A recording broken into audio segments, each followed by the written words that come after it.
Hello students, welcome back to a new video of PYQ series analysis. आज का जो session है उसमें एक बहुत ही शानदार सा पेपर है दोस्तों आप सभी के लिए। ये पेपर 18 सितंबर 2024 को थर्ड शिफ्ट में पूछा था एसएससी सीजीएल के पेपर में दोस्तों। तो आज के इस पूरे के पूरे 25 क्वेश्चंस को प्रॉपर तरीके से एनालिसिस करेंगे और हर एक सवाल को करने का अप्रोच सीखेंगे। मेरा नाम है Sandeep Kesarwani, faculty of English since 2011। आप सभी को 14 साल से इंग्लिश पढ़ा रहा हूं बच्चे, और इंग्लिश के दम पे बच्चे लोग एकदम कॉन्फिडेंट रहते हैं। जो सबसे ज्यादा डराने वाला सब्जेक्ट है, इसमें सबसे ज्यादा कॉन्फिडेंट होते हैं। आप भी होंगे, बस क्लास को पूरा देखिए और रेगुलर हमारे साथ जुड़िए। शुरुआत करते हैं दोस्तों। दृष्टि एसएससी चैनल पे आप ये क्लास देख रहे हैं तो आपको डेली बेसिस पे हमारे साथ जुड़ना है। मेरी इसी चैनल पे जो लाइव क्लास की टाइमिंग है बच्चे, वो है 11:30 बजे 11:30 AM। अगर आप इस समय हमारे साथ लाइव जुड़ते हैं तो आप सभी की इंग्लिश में बहुत ही ज्यादा सुधार आएगा। ये बिल्कुल फ्री शो है दोस्तों, जिसमें इंग्लिश के हर एक टॉपिक को बिल्कुल शुरू से आपको पढ़ाया जा रहा है। कुछ ऐसे थंबनेल लगे हुए आपको मिलेंगे। आप लाइव सेक्शन में आए, प्लेलिस्ट से पीवाईक्यू सारे देख डाले, प्रीवियस ईयर वाले सारे। चलो शुरू करते हैं। सबसे पहला क्वेश्चन कहता है इनकरेक्टली स्पेल्ड वर्ड को खोज के निकालो। Economics began with growth and removal of poverty as its grand theme. इसी सेंटेंस से 4 वर्ड्स यहां पर लिखे गए हैं दोस्तों, जिनमें से किसी एक की स्पेलिंग गलत है। आपको वही इनकरेक्ट स्पेलिंग चुनना है। POVERTY, पॉवर्टी मतलब गरीबी, बिल्कुल सही स्पेलिंग है। रिमूवल की स्पेलिंग गलत है, यहां पे ई नहीं ए होना चाहिए। रिमूवल का मतलब है कोई चीज को रिमूव किया। रिमूव यानी कि किसी चीज को अलग किया, दूर किया, अलग किया। ग्रैंड मीन्स होता है बहुत ही ज्यादा शानदार, कहते हैं उन्होंने ग्रैंड पार्टी दी है। और चौथा इकोनॉमिक्स का मतलब, इकोनॉमिक्स तो आपका सब्जेक्ट है। अगर इसमें से यहां पे एस हट जाता, केवल इकोनॉमिक होता, तो इकोनॉमिक मतलब होता है आर्थिक, और इकोनॉमिक्स आपका सब्जेक्ट बन जाता है। तो ये आपके रिमूवल की सही स्पेलिंग है, REMOVAL होना चाहिए। यहां पे VEL था, वो आपका गलत था। रिमूवल को कैसे यूज करेंगे? The removal of the old statue was done peacefully. एक एग्जाम्पल भी यहां पे इसको डाल दिया। Let's have second question. यहां पे आपको अपोजिट मीनिंग बतानी है। वर्ड है आपका एनवियस। एनवियस का अपोजिट क्या होगा दोस्तों? पहले तो एनवियस का मतलब पता होना चाहिए। ENVY से बना हुआ वर्ड एनवियस है। ENVY के साथ जब OUS जोड़ा गया तो इस Y को I में कन्वर्ट कर दिया गया, और ENV के बाद I लगा के OUS बन गया। ENVIOUS। एनवियस में ENV का मतलब होता है बच्चे ईर्ष्या करना। ईर्ष्या करना, दैट इज एनवी करना, दैट इज ईर्ष्या करना, दैट इज जेलसी। अब ये दोनों में जेलसी और एनवियस, इन दोनों में अंतर क्या है? पहले तो ये डिफरेंस पता होना चाहिए। इनमें अंतर यह है बच्चे कि जेलसी जो होती है, जेलसी वो हमेशा दूसरों की चीजों को देखकर होती है। आपको किसी दूसरे की चीज आपने देखा कि अरे उसके घर में गाड़ी आ गई, हमारी अभी गाड़ी नहीं आई। अरे उसने अपनी बीबी को घुमाने लेके गया, मेरे वाले तो कहीं ले ही नहीं जाते, मुझे तो गलत पति मिल गया है। ऐसी शिकायत रहती है। दूसरों की चीजें देख देखकर जिसको जलन हो वो जेलसी होती है। और जब आपकी अपनी चीज किसी दूसरे के हाथ में जा रही है तब जलन हो आपको, तो उसको एनवियस कहा जाता है दोस्तों। आपने सुना होगा, अब टीवी सीरियल में बहुत सारे ऐसी चीजें होती है जहां पे दो सीरियल्स वगैरह में आपने देखा होगा इस तरीके से, छोटी छोटी क्लिप्स में भी मुझे भी दिख जाती कभी कभी, कि वहां पे क्या होता है कि 2 लड़कियां रहती हैं, किसी एक ही लड़के को पसंद करती हैं। अब ये लड़का ये कहती है मेरा साथी है, मेरा पति बनेगा, वो कहती मेरा पति बनेगा। दोनों एक दूसरे से जल रही, क्यों? क्योंकि इनको लग रहा है कि इनका पति दूसरे से बतिया रहा है। तो बच्चे, जब आपकी चीज दूसरा हड़प रहा हो फिर जलन होती है तो उसको एनवियस कहते हैं। अब आपको जलन का उल्टा चाहिए, तो जहां पे ईर्ष्या है उसका उल्टा हो जाएगा दया, उसका उल्टा हो जाएगा सामने वाले के प्रति थोड़ी सी करुणा, थोड़ी सी सिंपैथी, थोड़ी सी दया, थोड़ा सा जनरस होना। तो आपका आंसर यहां पे होगा जनरस। जनरस मीन्स होता है बच्चे उदार होना। उदार का मतलब है जो दूसरों को, जो दिलदार है यार, जो फिलेंथ्रोपिक है ना, जो बेनेवोलेंट है, जो एल्ट्रुइस्टिक है, एल्ट्रुइस्ट है, उसको हम जनरस कहते हैं। उदार है वो इंसान, काइंड है, थोड़ा सा हेल्पफुल है, दूसरों की मदद करता है। बाकी ऑप्शंस देखिए। सस्पिशियस का मतलब होता है जिस पर आपको डाउट हो। This man is suspicious. यहां से झुमका चोरी हुआ शादी में, ये आदमी यहां पे 5 मिनट के लिए आया था, यही चुराया होगा, ये आदमी सस्पिशियस है, जिस पर संदेह जा रहा है किसी चीज के लिए। अनट्रस्टवर्दी, जिस पर ट्रस्ट नहीं हो रहा है। वर्दी मीन्स होता है योग्य, किस चीज के योग्य है? अगर ट्रस्ट के योग्य होता तो ट्रस्ट वर्दी हो जाता, अनट्रस्ट के योग्य है तो अनट्रस्ट वर्दी हो गया। इसका मतलब इस पे भरोसा जिस पर भरोसा नहीं होता उसको कहते हैं। और मैलिशियस में MAL रूट है, जिसका मतलब ही होता है बैड, यानी बैड फीलिंग जिसके अंदर हो किसी के प्रति, इंटेंडेड टू हार्म और अपसेट अदर पीपल, किसी के प्रति बैड फीलिंग अंदर है, उसको नुकसान पहुंचाना है, उसको हार्म करना है, उसको ये करना है, उसको वो करना है, दूसरे का नुकसान हमेशा सोचे, उसको मैलिशियस कहते हैं। नेक्स्ट पे आते हैं दोस्तों, अगला क्वेश्चन है वन वर्ड सब्स्टिट्यूशन का। A short stay that you make while on a longer journey. आप एक लंबी जर्नी पे निकले हो और थक गए, थोड़ा सा आराम कर लेते हैं, ये जो आपने शॉर्ट स्टे लिया ना, इसको क्या कहते हैं? आपके चार ऑप्शन है बच्चे। पहला टेंट, टेंट तो नहीं होगा यार, शॉर्ट स्टे को टेंट थोड़ी कह देंगे। दूसरा है रिफ्यूजी, शरणार्थी। अगर आप कहीं पर थोड़े समय के लिखेंगे रुकेंगे तो क्या आप शरणार्थी हैं? शरणार्थी तो वो है जो शरण लेने के लिए वहीं पे हैं, कहीं कुटिया में आ गए, शरणार्थी हैं। दूसरे देश के लोग हिंदुस्तान भाग के आके बसे जा रहे हैं, ये शरणार्थी हैं, है ना? शरणार्थी समझ गए। फिर है stop over, stop over, stop over, जैसे stay over, night over, stop over. आप स्टॉप कर रहे हैं कुछ टाइम के लिए, स्टॉप ओवर कहलाएगा। दिए हुए ऑप्शन के हिसाब से स्टॉप ओवर आपका फिट है।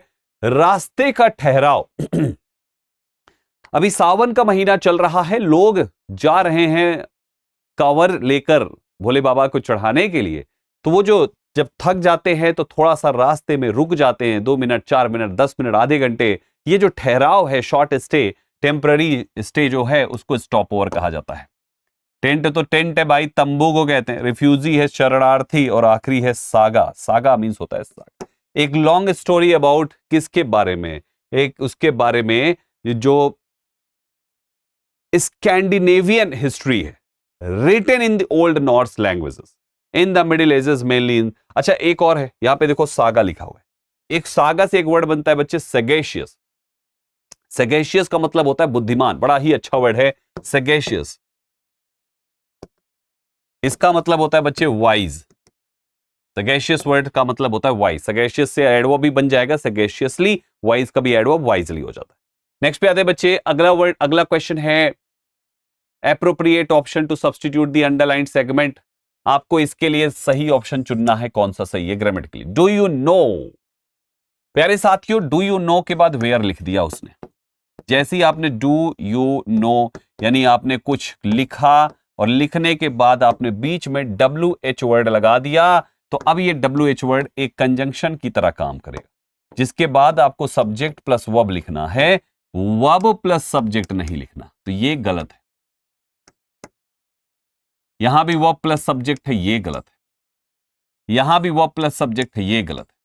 अब आपके पास दो ऑप्शंस बचते हैं। जब आप प्रेजेंट इंडेफिनिट बना रहे हैं तो सिंगुलर सब्जेक्ट मेन वर्ब में एस लेगा ही लेगा दोस्तों। वेयर शी रिसाइड्स, ये सिंगुलर ने एस नहीं लिया, ये गलत। करेक्ट आंसर ऑप्शन नंबर 1 हो जाएगा। सही जवाब आपका ऑप्शन नंबर 1 हो जाएगा। Let's have next question. Coffee was too hot, it burned my tongue, इसने मेरी जीभ जला दी। एंटोनिम बताना है हॉट का। हॉट का उल्टा हो जाएगा ठंडा। ठंडा का मीनिंग होता है कूल, तो हमें कूल टिक करना है। कूल, कूल ऑप्शन में है ही नहीं।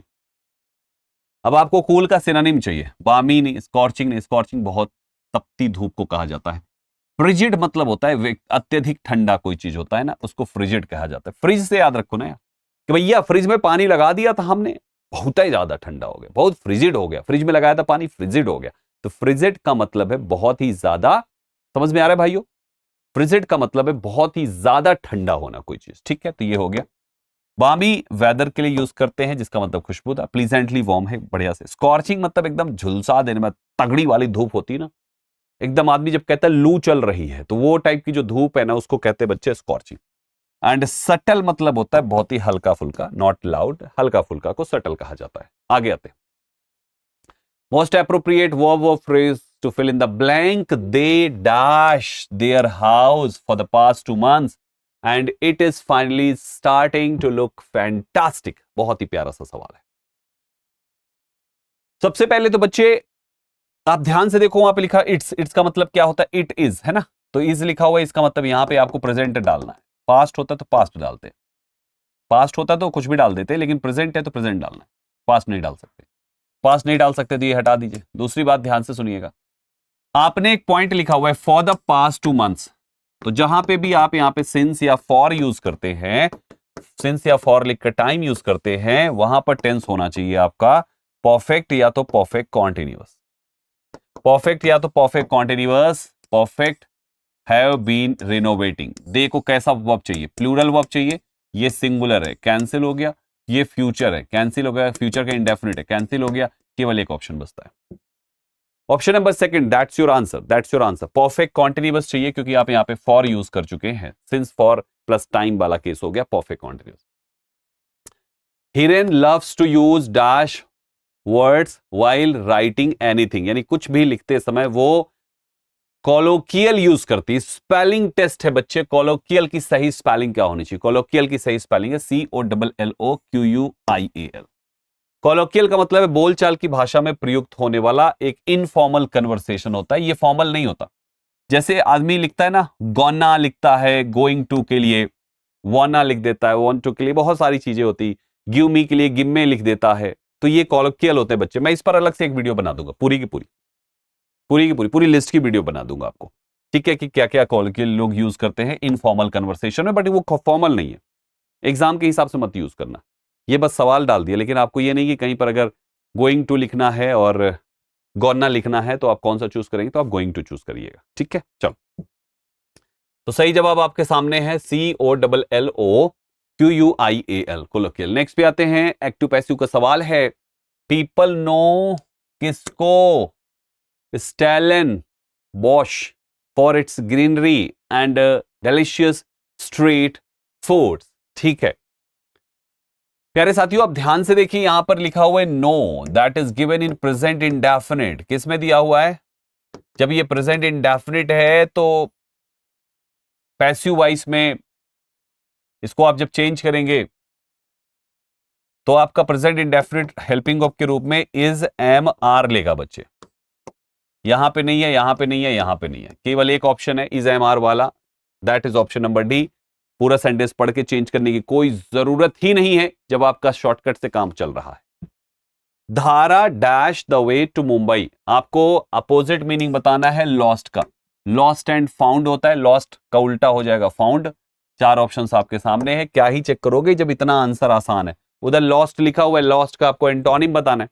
लॉस्ट का मतलब होता है बच्चे खोया, का खा होता है, खोया खोया खोया, खाने वाला नहीं, खो जाना, वो वाला खोया।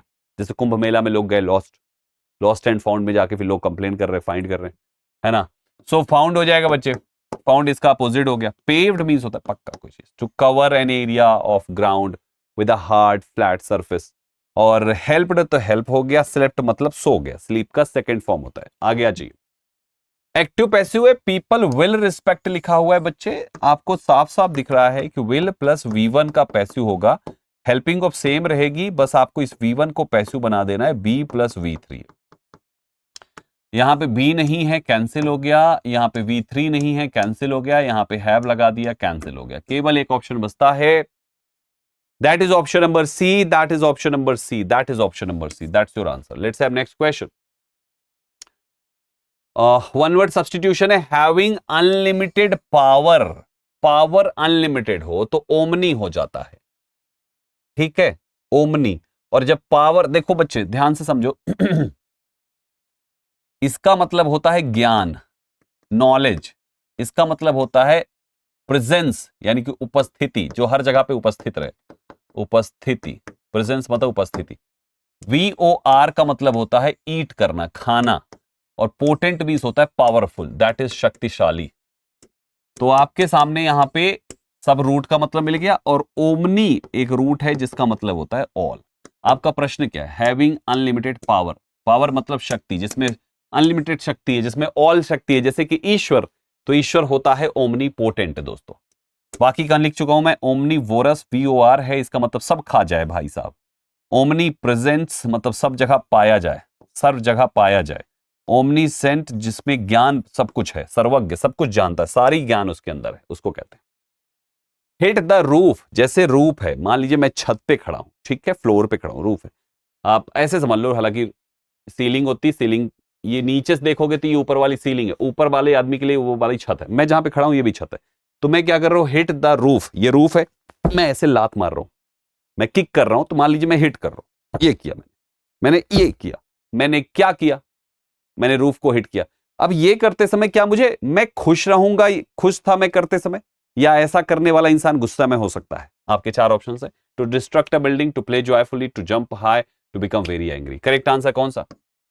आदमी लात तभी मारेगा, हिट तभी करेगा जब आदमी गुस्से में होएगा। ऐसे समझिए, चीजें इतनी आसान है इंग्लिश की, केवल सब कुछ इमेजिनेशन पे डाल दीजिए, और यही तरीके से मैं अपनी क्लासेस कवर कराता हूं। मेरी पूरी क्लासेस इमेजिनेशन पे चलती है, इसलिए इंग्लिश बच्चों के लिए हलवा हो जाती है भाई साहब। हिंदी मीडियम का बच्चा भी ऐसे इंग्लिश के पेपर करता है जैसे किसी इंग्लिश मीडियम में पढ़ के आया हो।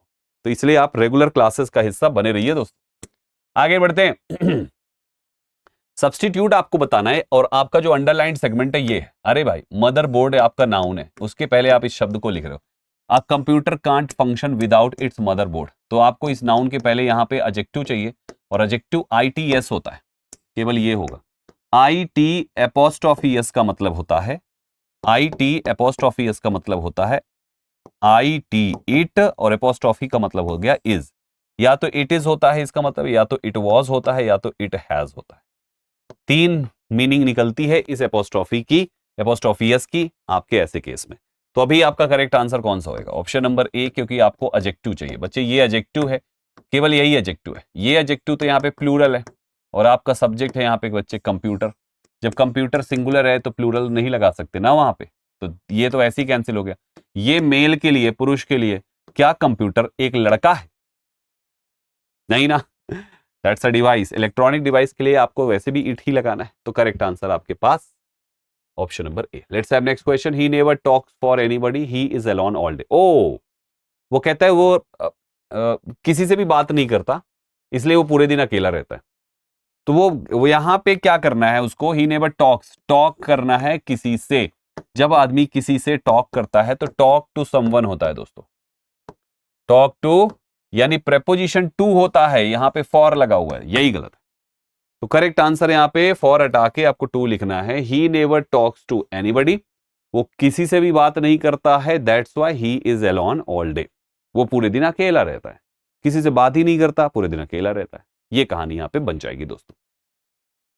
नेक्स्ट क्वेश्चन आपके सामने अरेंजमेंट का पार्ट है, ABCDE। अरेंज करिए। कितना छोटा सा अरेंजमेंट है यार। New facts and advanced, but my opinion is he has discovered unchanged new arguments. बताइए, बहुत छोटा सा अरेंजमेंट है, जल्दी से बताइए।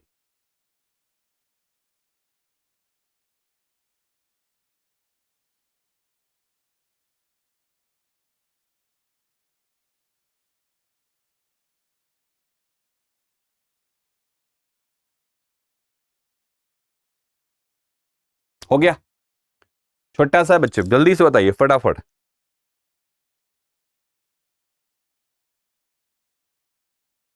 टाइम्स ऑफ बच्चे। आंसर डी वाला था यहाँ पे, सी। सबसे पहले तो आपको इंट्रोडक्टरी पार्ट चुनना था। इंट्रोडक्टरी पार्ट कहां पे? ये वाला है। ही हैज डिस्कवर्ड, ही ने डिस्कवर किया। क्या डिस्कवर किया है? न्यू फैक्ट्स को डिस्कवर किया है, और एडवांस्ड न्यू आर्ग्यूमेंट्स को किया है। ठीक है ना? एंड एडवांस्ड किया है न्यू आर्ग्यूमेंट्स को, यानी ही हैज डिस्कवर्ड न्यू फैक्ट्स को, एंड वही ही हैज ने एडवांस्ड किया है क्या चीज को? न्यू आर्ग्यूमेंट्स को। जैसे ये न्यू फैक्ट्स है, न्यू आर्ग्यूमेंट्स है, पैटर्न बन गया था, आपको चेक कर लेना चाहिए था। फिर किंतु जो मेरा ओपिनियन है इज, वो क्या है? अभी पूरी तरीके से अनचेंज्ड है। तो सही जवाब आपके सामने है CAEBD। ठीक है, यही आंसर किया था आपने। क्रिएचर ऑफ हैबिट, अगर कोई इंसान क्रिएचर ऑफ हैबिट है तो इसका क्या मतलब है? ऐसे समझिए ना, हैबिट का मतलब क्या होता है? हैबिट इज योर आदत, और जो आदत होती है, जो आदत होती है वो अपने आप होती है। जैसे मान लीजिए सुबह उठ के ब्रश करना अब आदत बन चुकी है। बचपन में पहली बार जब मम्मी ने पकड़ाया होगा तो वो एकदम फेंक फाक दिए होंगे। एक आध साल तो मम्मी ने रगड़ा होगा दांत भाई साहब।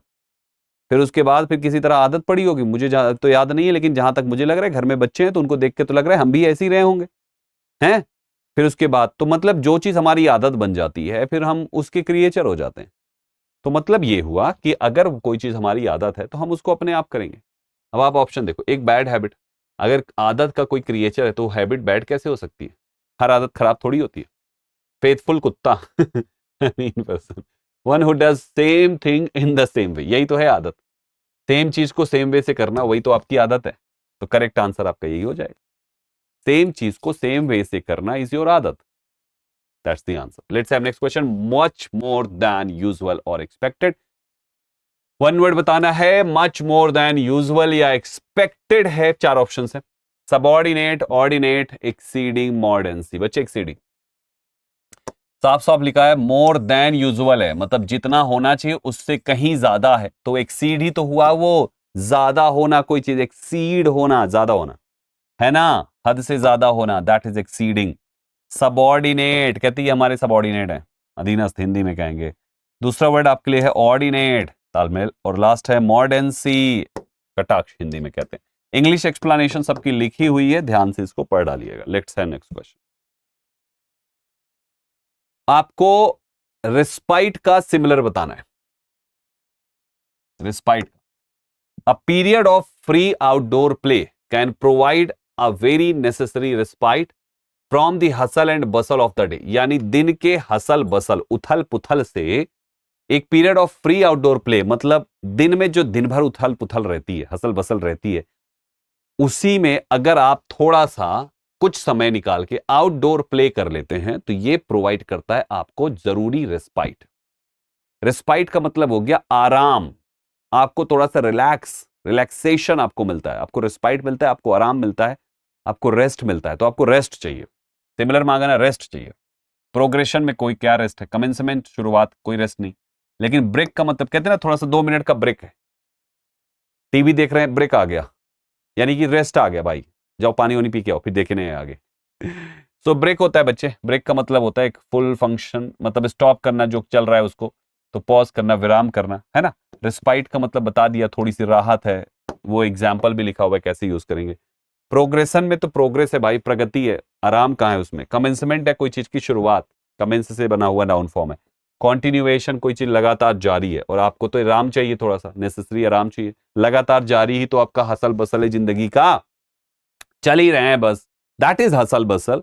और थोड़ा सा रिस्पाइट मिला, दैट इज योर ब्रेक. चलो. मेलीफ्लुअस, मूली का फूल, बड़ा ही सुगंधित होता है. क्या चाहिए आपको, सिमिलर. ओ ओ ओ, मेलीफ्लुअस को मैं मूली का फूल से याद कराता हूं. और मूली का फूल जब हम ऐसे सूंघते हैं, नई नई मूली आती है मार्केट में, जब ताजा ताजा एकदम शुद्ध ऑर्गेनिक, वो खाद वाली नहीं, बढ़िया बढ़िया आती है, तो मूली का जो फूल है ना, वो सूंघो तो बहुत अच्छा लगता है. सुगंधित. अब आप सुगंधित से तो बना नहीं सकते, तो एक्चुअली इसका जो लिंक है वो मेलीफ्लुअस का नाक से नहीं है, आपके मुंह से है. इसकी मीनिंग, अब मुंह से क्या निकलेगा, पॉजिटिव सेंस में, सुरीला. तो आपका आंसर हो जाएगा म्यूजिकल, सिमिलर में. सुरीला, संगीतमय, है ना. अब अगर अपोजिट मांगता तो कैकोफोनस मार देते, क्योंकि बच्चे CACO कैको मीन्स होता है बैड, एंड PHONE का मतलब होता है साउंड. अगर साउंड खराब है तो कैकोफोनी या कैकोफोनस बोलेंगे. Cacophony noun, cacophonous adjective. Loud मतलब बहुत तेज. डिस्टिंक्ट का मतलब होता है अलग टाइप का, क्लियरली नोटिसेबल, डिफरेंट, अलग टाइप का, उसे कहते हैं. तो करेक्ट आंसर आपके सामने है म्यूजिकल. याद रहेगा. मेलीफ्लुअस, अच्छा इसको ऐसे भी याद रख सकते हैं, मेलीफ्लुअस मूली का फूल. मूली का फूल इन्होंने खाया, खाने के, मूली का फूल खाने के बाद, मूली के फूल का पराठा खाने के बाद, अब इनके गले से बड़ा ही मेलीफ्लुअस स्वर निकला. तो मेलीफ्लुअस यानी कि बहुत ही सुरीला निकला स्वर, ऐसे याद रखें बच्चे. ट्रिम्फेंट क्या होता है, अपोजिट चाहिए. विजय का अपोजिट हार हो जाएगा, और क्या, अनसक्सेसफुल. ट्रिम्फेंट का मतलब होता है विजय, विजयी, विजयी होना, विजयी होना. ट्रिम्फेंट मीन्स होता है बच्चे विजयी होना, गौरवमय होना, विजयी होना. फीलिंग और शोइंग ग्रेट विक्ट्री और सक्सेस को कहते हैं ट्रिम्फेंट. जैसे कि she gave a triumphant smile after winning the competition. अब इसका उल्टा चाहिए, अपोजिट चाहिए, तो हार होगी, दैट इज अनसक्सेसफुल, असफल. टेंडर, जेंटल, लविंग, ये सबको कहते हैं. जुबिलेंट होता है हैप्पी, खुश. फ्लोरिशिंग मतलब काफी फ्लोरिश कर रहा है. गार्डन आपका काफी फ्लोरिशिंग है. करियर इंसान का काफी फ्लोरिशिंग होना चाहिए, यानी समृद्ध होना चाहिए, ग्रोइंग एंड डेवलपिंग होना चाहिए, दैट इज फ्लोरिशिंग. अच्छे वर्ड से बच्चे. आइए क्लोज टेस्ट करते हैं. पहला क्लोज टेस्ट यहां से पढ़ेंगे दोस्तों, ऊपर का डायरेक्शन है. According to a poll conducted in 2018-19 by an online internship and a training platform. 2018-19 में कंडक्ट किए गए एक पॉल के अनुसार, कंडक्ट किसने किया, online internship and training program platform के द्वारा कंडक्ट किया गया था. क्या हुआ, फिर ब्लैंक कर दिया नंबर ऑफ, या तो आ आएगा या तो दा आएगा, क्योंकि आ नंबर ऑफ भी होता है, दा नंबर ऑफ भी होता है। अब of business actively dash intern profiles has increased, यहां पे क्या लिखा हुआ है? सिंगुलर। इसका रूल देखो बच्चे, जो दा नंबर ऑफ होता है ना, दा नंबर ऑफ को चाहिए होता है सिंगुलर वर्ब, और आ नंबर ऑफ, बहुत ध्यान से देखना, जो सिंगुलर जैसा दिख रहा है ये सिंगुलर जैसा जो दिख रहा है ये लेता है प्लूरल वर्ब। आपके पास यहां पे देखो सिंगुलर वर्ब लिखी हुई है, जब वर्ब सिंगुलर है तो यहां पे दा आएगा। क्या आएगा बच्चे? So the number of correct answer है आपका ऑप्शन नंबर सी इस क्वेश्चन के लिए, ऑप्शन सी। नेक्स्ट पे आ जाइए। अब आपकी वर्ब यहां पर है इसके लिए, तो वो सब एडिशनल इंफॉर्मेशन है। The number of businesses actively dash intern profile, actively reducing intern profile. Intern profile को जो नंबर ऑफ बिजनेसेस हैं वो रिड्यूस थोड़ी ना कर रहे हैं, वो खोज रहे हैं, वो तलाश कर रहे हैं, वो सीकिंग हो जाएगा। निग्लेक्टिंग डिक्लाइनिंग, अरे तीन सेम मीनिंग है, reducing neglecting declining, same meaning side करो, करेक्ट आंसर आपका ऑप्शन ये हो जाए। बच्चे मैंने अभी क्लोज टेस्ट कराया, क्लोज टेस्ट कौन सा? Live class. तो आप लोग मेरे इसी चैनल पे लाइव वाले सेक्शन पे 2 क्लासेस क्लोज टेस्ट किए, जाके देख लेना। आप देखो बिल्कुल इसी पैटर्न पे ही पूरे सेशन है, पूरा शो इसी पैटर्न पे है। देखो रिड्यूसिंग नेग्लेक्टिंग डिक्लाइनिंग तीनों एक जैसे है, नेगेटिव है, साइड करो, जो अकेला बच गया वो आपका आंसर है। और ऐसे ही पैटर्न पे वो है पूरा, जरूर देख लीजिएगा। 2 क्लासेस हुई हैं मात्र बच्चे, मात्र 2 क्लासेस, 2 क्लासेस यानी टोटल 1.5 घंटे की क्लास। और ये 1.5 घंटे देख लिया आपने ना, तो आपका क्लोज टेस्ट 100% अच्छा हो जाएगा। तो क्यों ही फीस देना जब फ्री में काम हो सकता है? जाओ पढ़ो क्लोज टेस्ट, है ना। चलो अब आते हैं दोस्तों इसके बाद, तो सीकिंग हो जाएगा इसके लिए। थर्ड पे आ जाओ। Seeking intern profile has increased over the previous 5 years.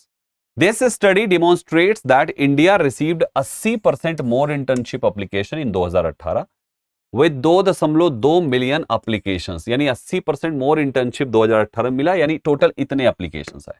Dash 1.27 millions in 2017, comparison कर दिया इन्होंने, 2017 2018 में कंपैरिजन हो गया, कंपेयर्ड टू, कंपैरिजन कर दिया ना इन्होंने, तो सोचना ही नहीं है accordings to, similar to, combined to, कोई मतलब है?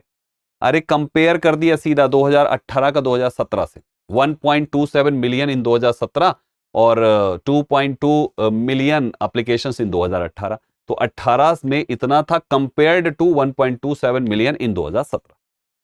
कंपैरिजन, आंख बंद करके बिना ऑप्शन देके टिक कर लो इसको। आगे आ जाओ 24। द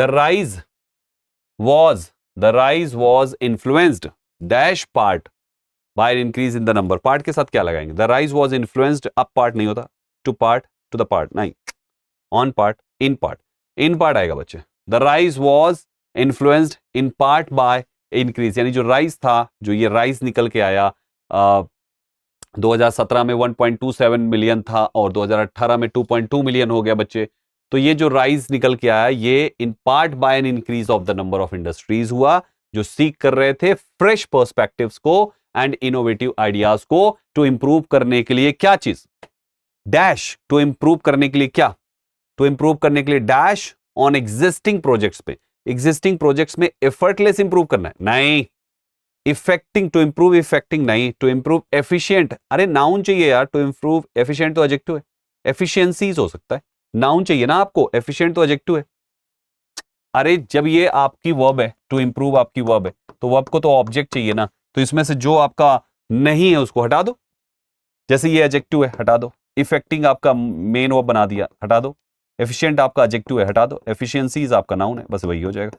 100% ग्रामर से 1 सेकंड में हो गया आंसर बच्चे, 100% ग्रामर है यहाँ पे, देख लो कितना बढ़िया से हो गया। ऐसे किया करो, क्लोज टेस्ट की ग्रामर बेस्ड दे दिया था इस शिफ्ट में, बहुत बढ़िया, बच्चे ने पूरा ही कर दिया होगा जो ग्रामर वगैरह भी पढ़ता है। ठीक है, वाह 25 हो गए पूरे। क्या स्कोर आया आपके पूरे 25 में, हमें कमेंट में जरूर बताइएगा। जैसा कि ये आप क्लास रिकॉर्डिंग देख रहे होंगे, क्लास रिकॉर्डेड क्लास, तो आप आराम से हर क्लास को हर क्वेश्चन के बाद आप वीडियो पॉज करके उसको आंसर करिए, फिर प्ले करके मेरा आंसर चेक करिए, मेरी एक्सप्लेनेशन से मैच करिए। क्योंकि बच्चे अगर मैं रुक के यूं करके वीडियो को आधे घंटे की 1 घंटे बना दूं तो उसमें टाइम वेस्ट होगा, आपका डेटा वेस्ट होगा, कोई मतलब है नहीं। हर घर में वाईफाई नहीं लगा है बच्चे, तो इसलिए मैं आराम से कंटिन्यू करता जाता हूं, बच्चे स्टॉप करके आंसर करके प्ले करके चेक करते रहते हैं। ठीक है, बहुत सारे बच्चे तो मेरी स्पीड में ही स्पीड मिला के चलते हैं और ये बहुत अच्छी चीज है अगर आप ऐसा कर पा रहे हैं तो। मेरे प्यारे साथियों, सेशन कंप्लीट। उसके बाद दृष्टि एसएससी पर मेरी ये क्लास रेगुलर देखिए। पीवाईक्यू की जो सीरीज है वो ऑल्टरनेट डेज पे आती है, 7 के 7 दिन आती है ऑल्टरनेट करके। ठीक है, इंग्लिश में बाकी आपको 2 सब्जेक्ट एक दिन में, 2 सब्जेक्ट दूसरे दिन, ऐसे करके आती है। ठीक है, तो इंग्लिश की ऑल्टरनेट है, जरूर देख लीजिए कौन कौन से दिन आती है। मेरी लाइव क्लास जरूर देखिए बच्चे, 11:30 बजे 11:30 AM। ठीक है, 11:30 बजे बच्चे, बिल्कुल फ्री ऑफ कॉस्ट है, इंग्लिश के हर टॉपिक पर अवेलेबल है। हर टॉपिक पर, कुछ टॉपिक्स हो चुके हैं जिनकी प्लेलिस्ट आपको मिल जाएगी, जाके सारे देख डालिए। ये सारे ऐसे थंबनेल वाली प्लेलिस्ट होगी, देख डालिएगा। इसके अलावा सीजीएल का फाउंडेशन कोर्स 2026 वाले एस्पायरेंट्स के लिए आ चुका है। इस मात्र इस अमाउंट पे आपको 10 किताबों का सेट भी मिलेगा। दृष्टि लर्निंग ऐप पे जाइए, कोई भी इंक्वायरी हो तो इस नंबर पे कॉल करके कंफर्म कर लीजिए। ठीक है, ये जो बैच है वो कंप्लीट बैच है इंग्लिश, मैथ्स, रीजनिंग और जीके जीएस के लिए। ठीक है बच्चे, चलिए फिर अभी के लिए इतना काफी है। उम्मीद करता हूं आपको आज के सेशन से काफी हेल्प मिली होगी। आगे के एपिसोड जरूर देखिएगा और पहले कराए हुए सारे के सारे सेशंस भी देख डालिएगा साथियों। मिलते हैं आप सभी से इसके अगले पार्ट को लेकर। तब तक अपना ख्याल रखें, पढ़े हुए कॉन्सेप्ट का रिवीजन करते रहें, क्योंकि सिलेक्शन लेकर ही रहना है। Thank you very much for joining this session. जय हिंद साथियों।